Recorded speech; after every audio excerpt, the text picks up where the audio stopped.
بسم اللہ الرحمن الرحیم۔ ابھی چند منٹ قبل مجھے مولانا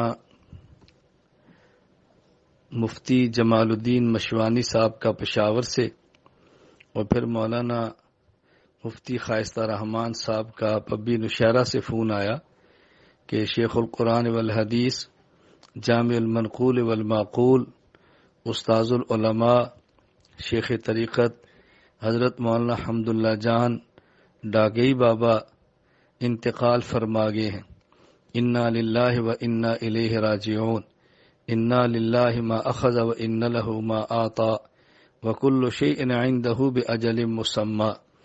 حضرت بہت بڑے عالم تھے اور شریعت پر عمل کرنے والے عامل تھے، اللہ کو یاد کرنے والے ذاکر تھے، قرآن کریم کے مفسر، حدیث پاک کے محدث، فقیہ اور منقولات معقولات کے ماہر، ہزاروں علماء کے استاذ اور بہت بڑی شخصیت ہے۔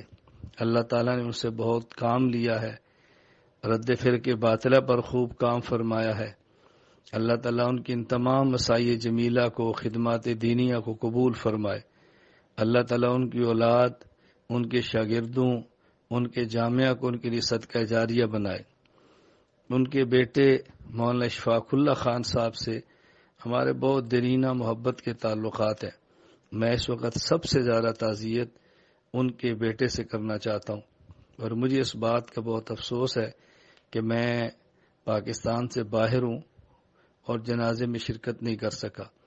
میں اپنے متعلقین سے گزارش کروں گا کہ آپ حضرت کے جنازے میں شرکت بھی کریں، ان کے لیے دعاؤں کا اہتمام بھی کریں، اور اس موقع پر قرآن کریم کی اس آیت کو ذہن میں رکھیں، یا ایھا الذین آمنوا استعینوا بالصبر والصلاۃ، کہ جب کوئی مصیبت آئے تو ایمان والوں کو چاہیے نمبر 1 نماز پڑھیں، نمبر 2 صبر کریں اور برداشت کریں۔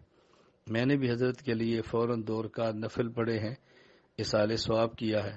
اللہ تعالیٰ ان کی نیکیاں قبول فرمائے، سیئات کو معاف فرمائے، اللہ تعالیٰ درجات بلند فرمائے۔